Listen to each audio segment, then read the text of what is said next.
Welcome to health आबशार। तो आओ सहेली बूझो पहेली। अगर आपने 5 सेकंड में सही जवाब दे दिया तो इसका मतलब आप बहुत ज़हीन हैं, और अगर ना दे पाए तो कोई बात नहीं, दोबारा कोशिश करते रहिए। तो प्यारे बच्चों बताएं तो।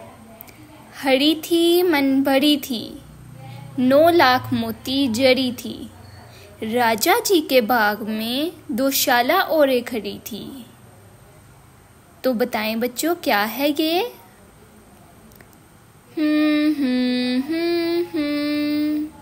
इसका जवाब है भुट्टा। हाँ तो प्यारे बच्चों, आपको हमारी पहेली कैसी लगी कमेंट्स में ज़रूर बताएं, और हमारे चैनल को सब्सक्राइब करें और हमारी आने वाली न्यू वीडियोस को अपने दोस्तों के साथ शेयर करें।